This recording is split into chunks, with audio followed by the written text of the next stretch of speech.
Hello students, welcome to lecture 17.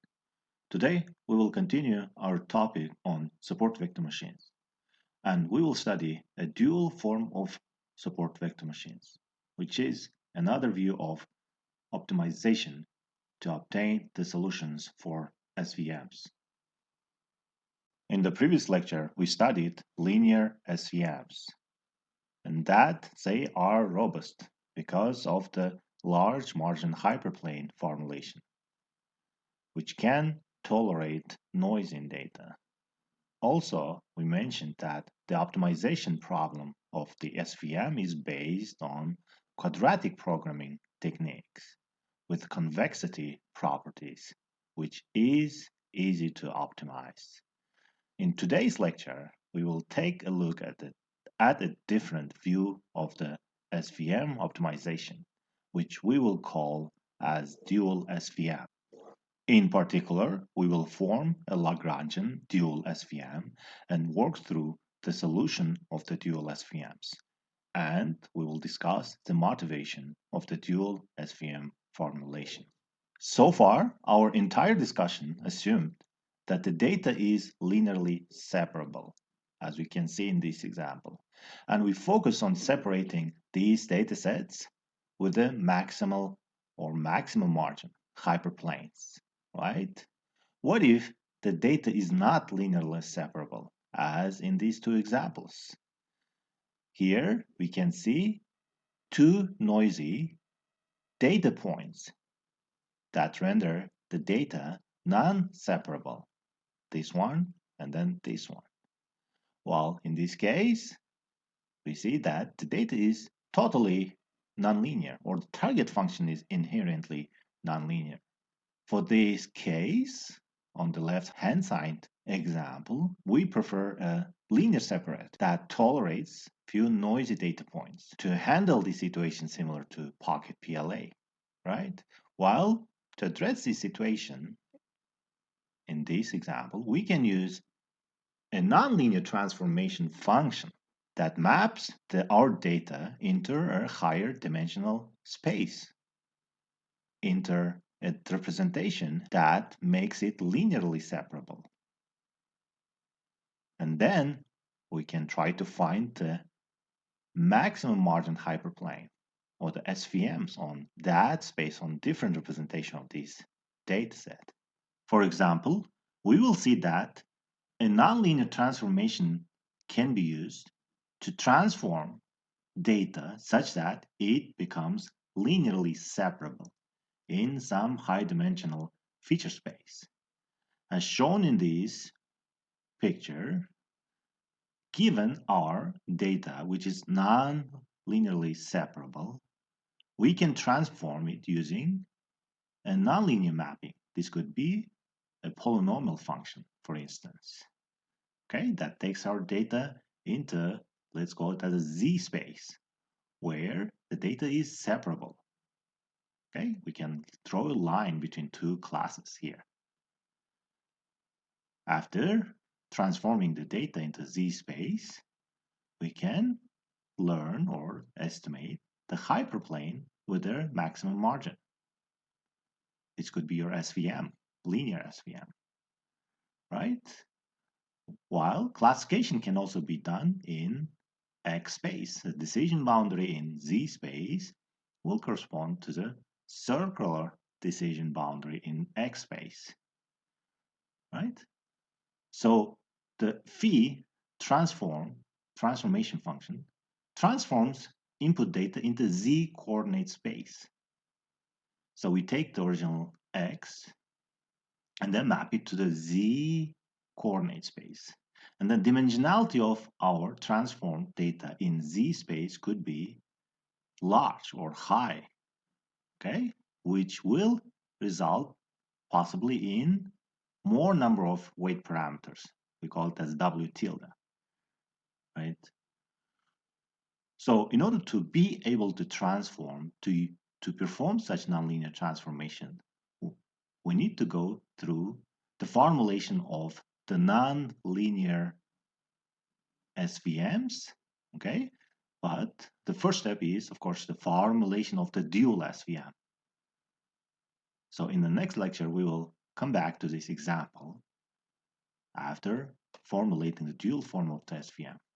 And one of the main motivation of having a different form of the SVM is, again, being able to embed this kind of transformation function in our decision function.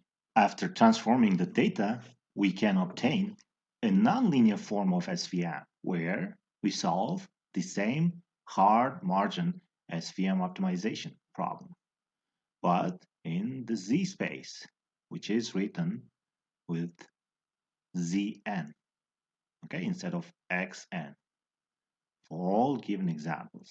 Note, throughout this lecture, we changed the notation of the input data from X to Z, which means a new representation obtained after transformation by a mapping function phi. As we can see here, the nonlinear SVM can be still found using available quadratic programming solvers. First, we convert the optimization problem into a standard form, which is then used as input to quadratic programming solver. Okay. Second step corresponds to running your quadratic programming solver with these parameters defined. Then, step 3, we return the optimal B, okay, and then weight as our GSVM, which corresponds to nonlinear SVM, okay, which embeds our phi, the transformation function. If you look at the optimization problem here, we notice that it doesn't demand many hyperplanes, as in the linear SVM case, requiring only few hyperplanes with a large margin. However, if you use feature transformation, phi, okay, it may lead to sophisticated decision boundaries, nonlinear decision boundaries. Furthermore, one can see that the quadratic programming, okay, has d, okay, tilde plus 1 variables resulted after mapping. So d tilde corresponds to the dimensionality of our input in Z space.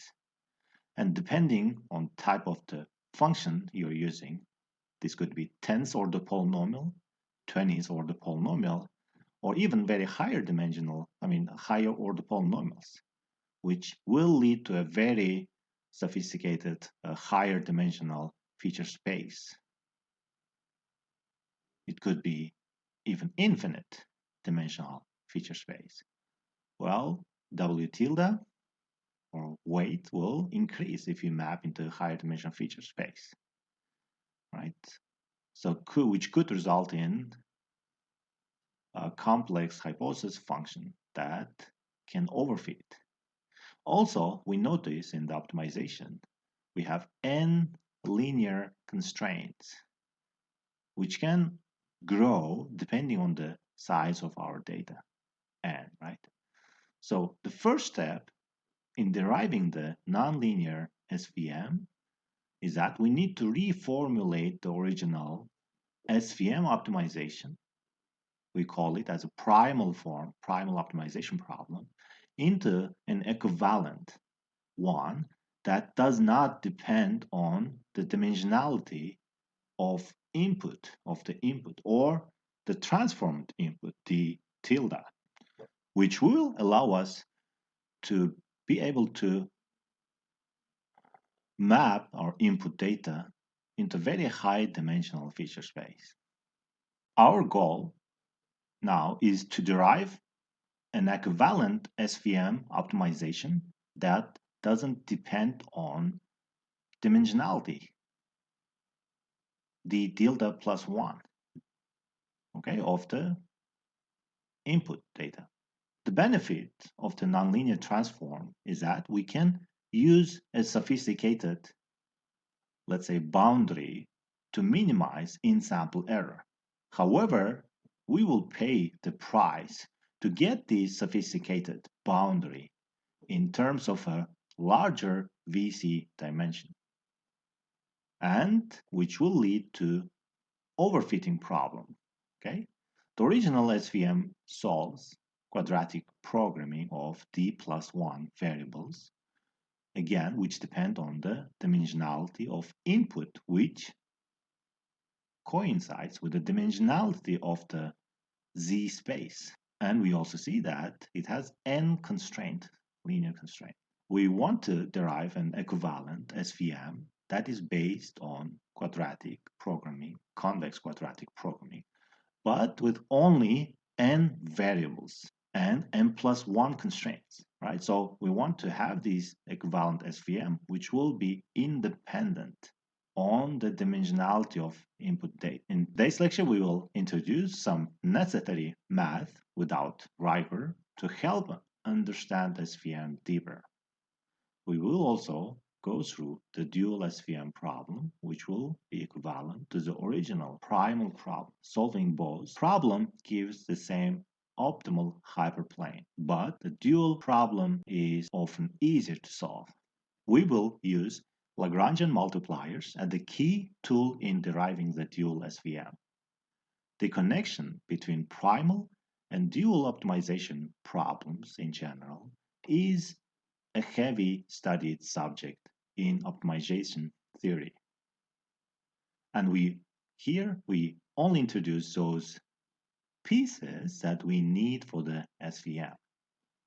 Recall that in the regularization lecture, we introduced the constraint minimization problem, where we minimize in-sample error of our hypothesis subject to constraints, where the constraint tries to control the complexity of the hypothesis.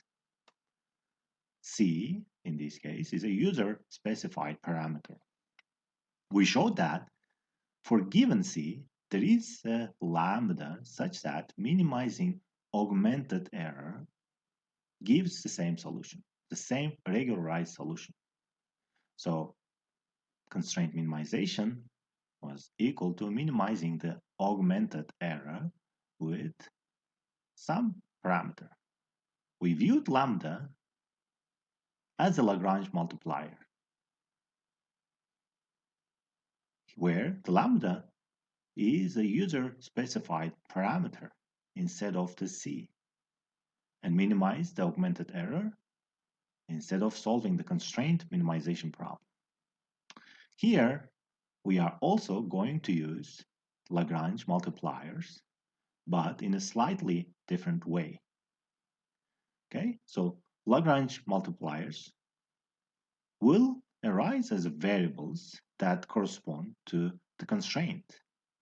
And we need to formulate a new optimization problem, which is again the dual problem, to solve for those variables, while in augmented error, it is user-specified parameter. Okay, we will have as many lambda variables as for each data point. Right, in dual SVM, the lambda will be treated as unknown variable given the constraints that we need to solve, which is again different if we compare to augmented error minimization, where lambda is user-specified parameter, which is found by cross-validation. While in dual SVM, the lambda will be found by solving the optimization problem. Let's consider the following constraint optimization problem that we have, okay? We first take the inequality constraint and put it in zero form, okay? Zero form, so that we will obtain 1 minus the following term, okay?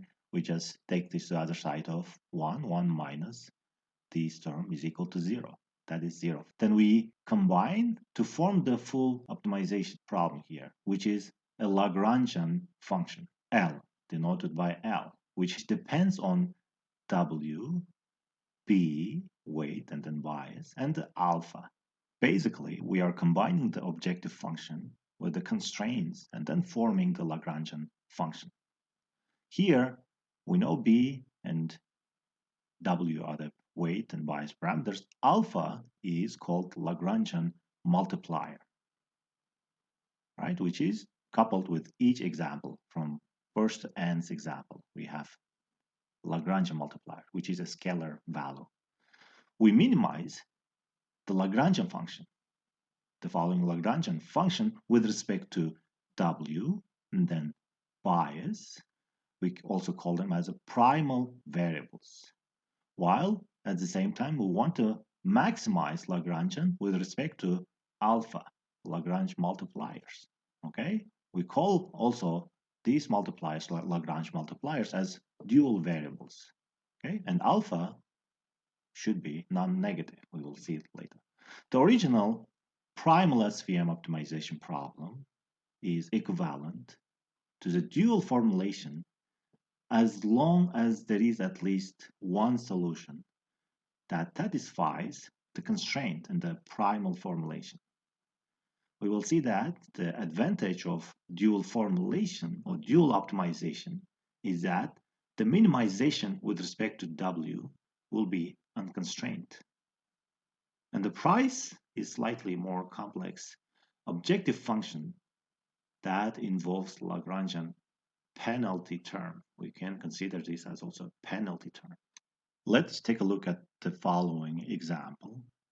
Consider two transformed examples, Z1 with the label, Z2 with the label, right? Positive example, negative example.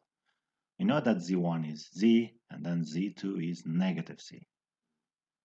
What would be the Lagrangian function of a hard margin SVM for these two transformed examples? Take a moment, try to find the correct answer. So we have the main objective function, which minimize the following term, okay, to maximize the margin, plus constraint. So which one of them would be the correct? Here we can see that the reference answer 2 is correct by definition. All right, just check yourself. So this will be our Lagrangian function, main objective plus Lagrangian multiplier 1, Lagrangian multiplier 2 for two given examples, Z1, Z2. The method of Lagrange multipliers is a powerful tool for solving constraint optimization problems without the need to explicitly solve the constraint conditions and use them to eliminate extra variables. The Lagrange method can be considered as an algorithm that finds where the gradient of an objective function points in the same direction as the gradient of its constraint, while satisfying those constraints.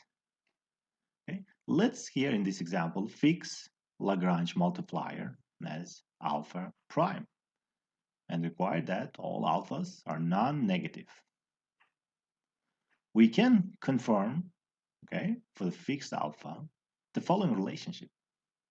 The minimum of Lagrangian function with respect to B and then W for a fixed alpha here will be less or equal to any alpha that can give the maximum point of the Lagrangian.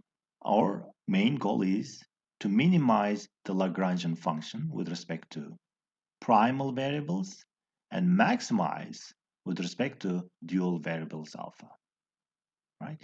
If we consider this, for the best alpha, we can verify the following relationship.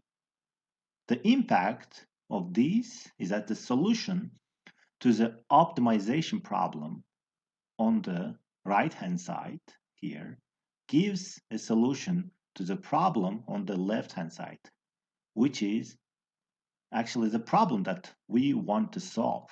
This is useful because the right-hand side, on the right-hand side, one is first minimizing with respect to unconstrained W, okay, and then bias, which can be done analytically. This analytical step considerably reduces the complexity of the problem. Okay, solving the problem, this problem, is known as solving the Lagrange dual problem. Here we can see graphically that min-max problems, minimization, maximization problems, and then the duality principle visually. Assume that our objective function is f of x in primal form with constraints.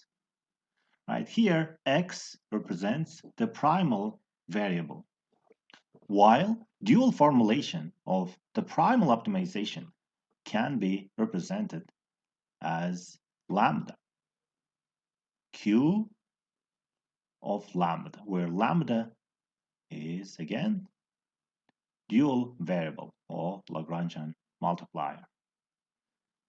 While in mathematical optimization theory, the duality means that the optimization problems may be viewed from either of two perspectives, the primal or the dual problem.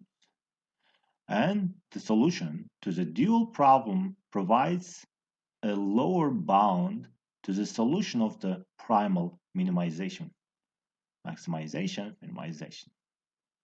For example, we have two cases. First, strong duality, weak duality.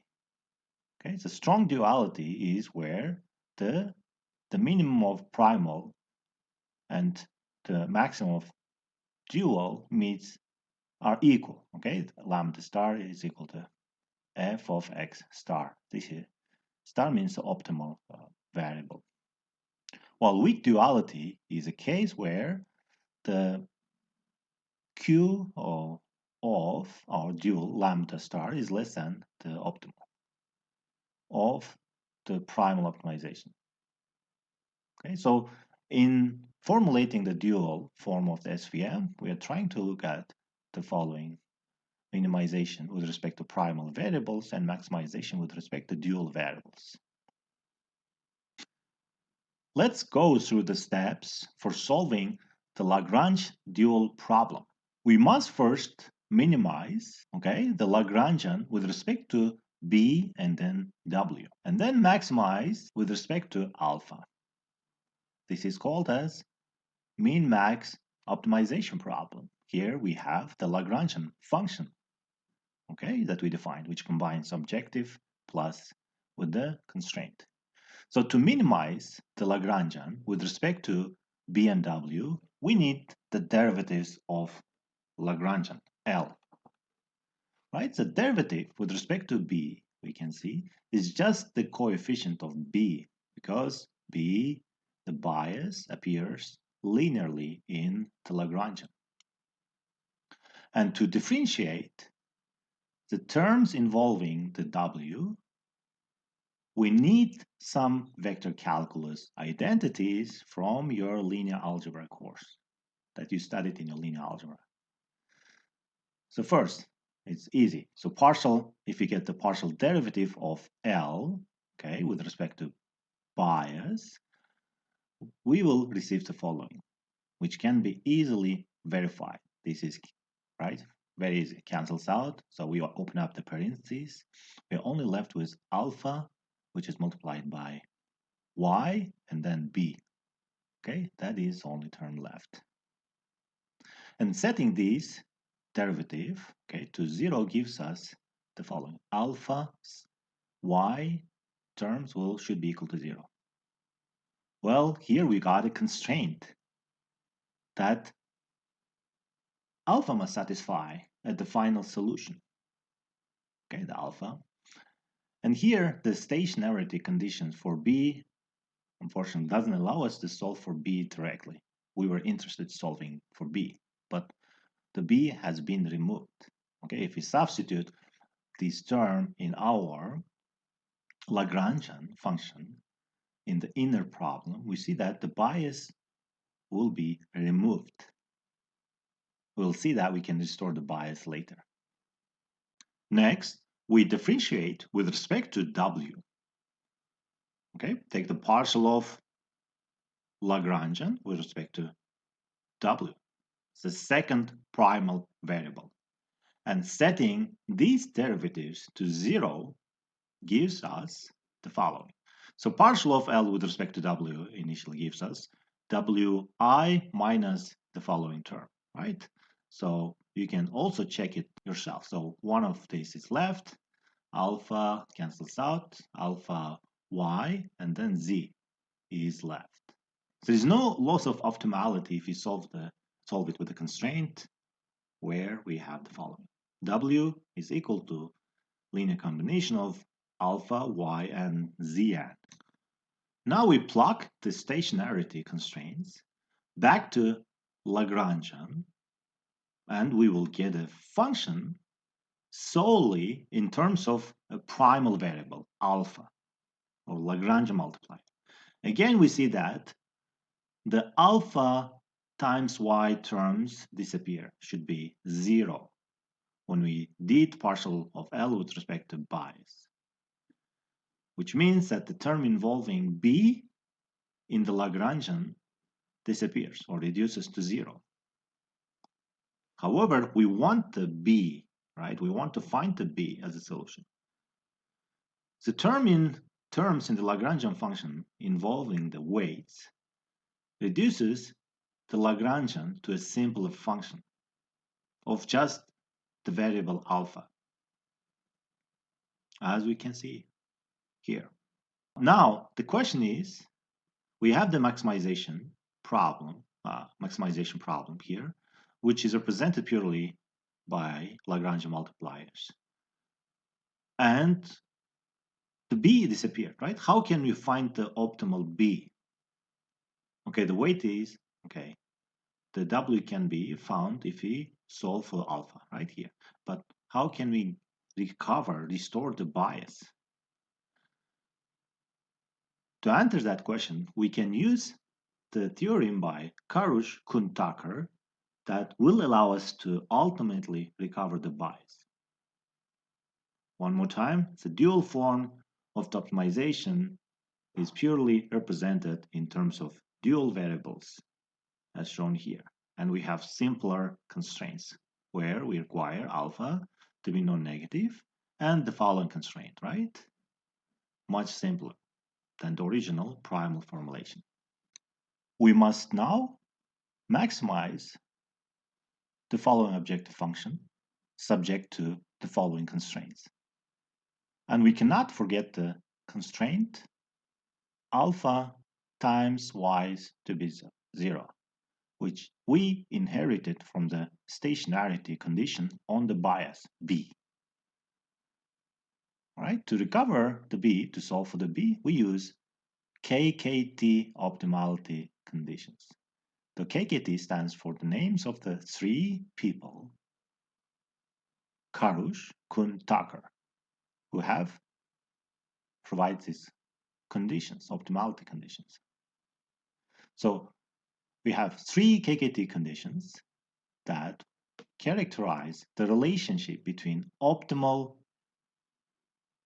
B and W and alpha, which we can use to further simplify the Lagrange dual problem. If you look at this, the first primal feasible and then dual feasible constraints in this KKT optimal condition are inherited from the constraints in the definitions of the primal, okay, this is a primal, and then dual optimization problems. Second, we note that the complementary slackness is a condition we derived in which says that at the optimal, the constraints fall into 2 types.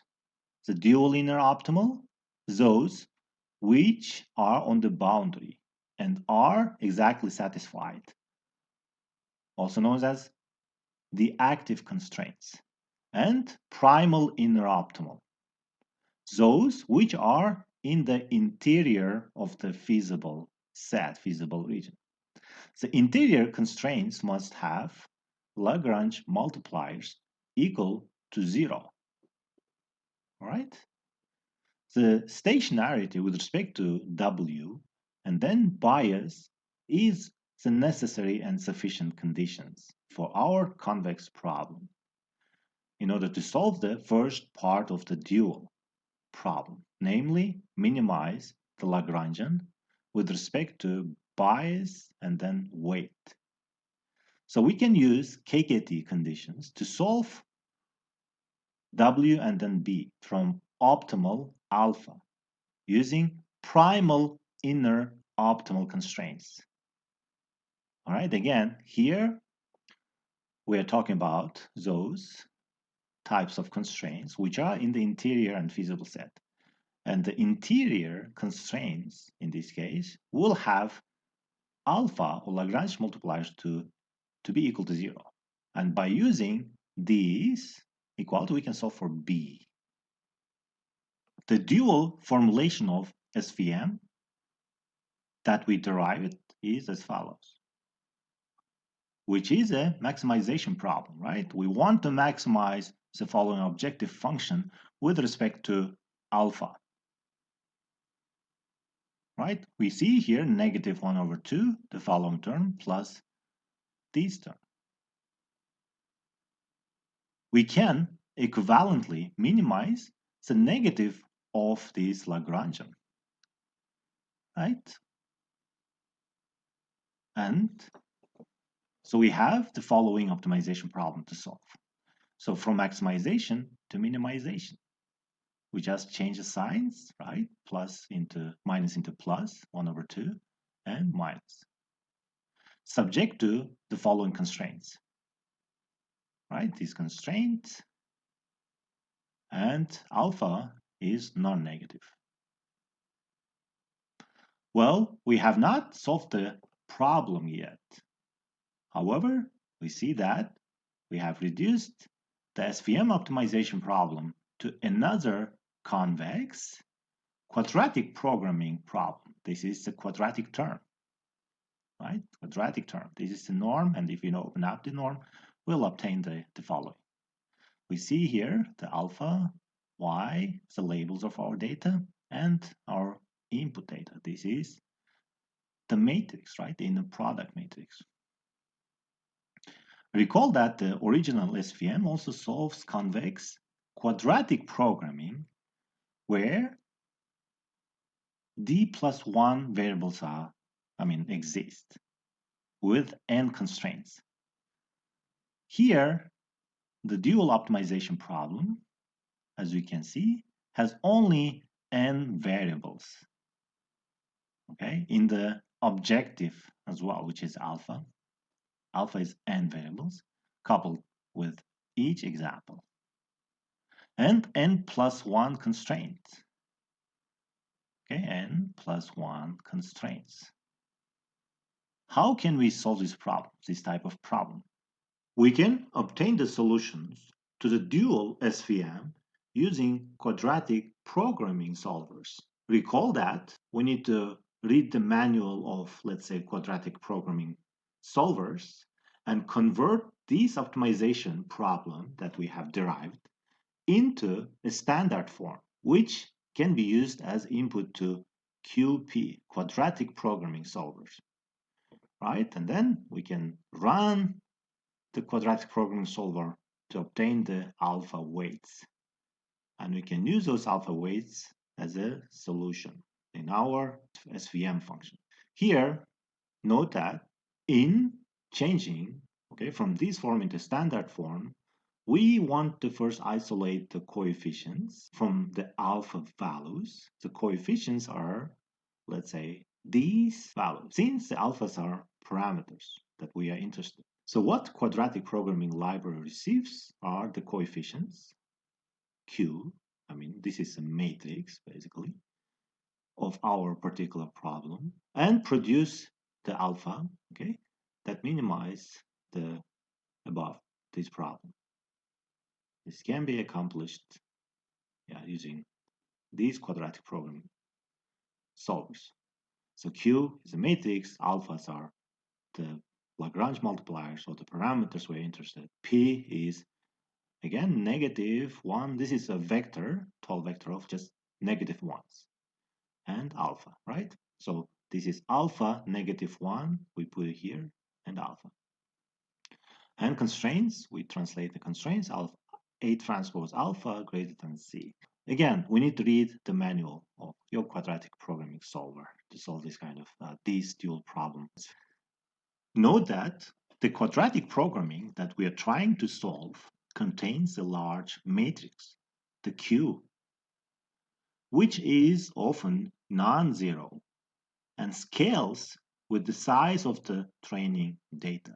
This is a square, symmetric, also positive semi-definite matrix. So if n is huge, the memory to store this data increases rapidly. For instance, if we are working with 30,000 data points or training example, it can consume as much as of 3 gigabytes of RAM. Therefore, storing the entire matrix might be computationally demanding. While in machine learning, we're dealing typically with hundreds of thousands of examples, right? Therefore, most QP or quadratic programming solvers cannot deal with such huge matrix. I mean the standard quadratic programming solvers available in the optimization field, since they were designed for smaller scale problems outside, again, the machine learning field. So, therefore, it is highly recommended to use a dedicated quadratic programming solvers designed for SVMs that can scale up to large N. All right, so one of the well-known quadratic programming solver for SVM is called Leap SVM, and there are many others, right? So you can try to use Leap SVM, special solver, in practice. Let's take a look at how we can get the optimal bias and then the W once we solve the dual SVM optimization problem using the KKT conditions, right? Note that after feeding the quadratic and then linear coefficients of our optimization, the QP solver, the quadratic programming solver, produces a vector alpha, okay, from which we can determine the value of bias and then the weight. So first two conditions, primal feasible, dual feasible, are from the optimization problem, but dual inner optimal and then primal inner optimal allows us to find, to represent, or to find the weight using the vector alpha, right? So alpha is the solution of the dual optimization. So W, the weight will be equal to the following linear combination. So alpha is a scalar value, Y is plus minus 1, Z is a vector, right? So each alpha is paired with each example, training example. Also the Y's, right? So in order, okay, to recover the B, the bias, we can use the following conditions: primal, inner, optimal. So it might be surprising that the alpha we obtain from the as a solution optimization, it contains majority of zero elements. So it is mostly a zero vector. This is due to the KKT condition, due to this primal inner optimal condition, which says that optimal Lagrange terms disappear. Or we can say that either the slack is zero at the optimal, the slack 1 minus yn, this term is zero, or the Lagrange multiplier is zero, such that their product is definitely zero. So one of them should be zero. So we can solve for the B using this primal inner optimal. So B will be equal to the following: B, Y minus W transpose Z from the primal inner optimal condition. The points which define the plane and margin are the ones for which the alpha values are positive. All of these values form a support vector. We will see that. So alphas, those are values that form a support vector. Each example training data point is paired with alpha, and most of these alphas are zero, and non-zero ones form the decision boundary. We will see it in the next slide. Let's revisit the SVM example that we saw in our previous lecture. on linear SVM, and where we used 4 examples to define the hyperplane. Recall that we called these closest points to the hyperplane, which defines the hyperplane, or the margin of the hyperplane, as support vectors, right? Those points are called as support vectors. And other examples, such as this one, are not needed in defining the hyperplane. We may have points located here, here, here, but only those closest points define the margin of the hyperplane. Those are again support vectors. Now we have the solution of dual optimization, which produces the vector of alphas, which will be equal to the number of data points, right? We have n alphas for n data points. We said that most of the alphas will be 0, and only a few of them will be non-zero, non-negative, right? So all the data points with positive alpha, okay, let's call these all the data points with positive alphas, will be the support vectors. That defines the margin, the maximum margin of SVMs. Again, we need only those data points with positive alphas in defining the optimal SVM, and only those SV support vectors, let's say, are needed to compute the weights and then the bias, right? The weights are based only on those non-zero alphas and bias as well. So in dual SVM, we learn the fattest hyperplane by identifying support vectors with dual optimal solution. That's it. Alphas, non-zero ones, are paired with examples, and those examples are located near the hyperplane and will define the margin. Once we have everything in place, we can compare SVMs to PLAs, perceptron learning algorithms.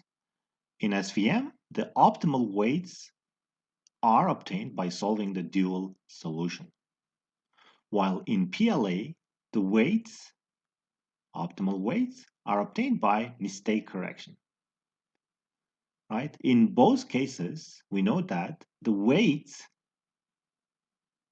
or the hypothesis is represented as a linear combinations of y's and then z, the examples, right?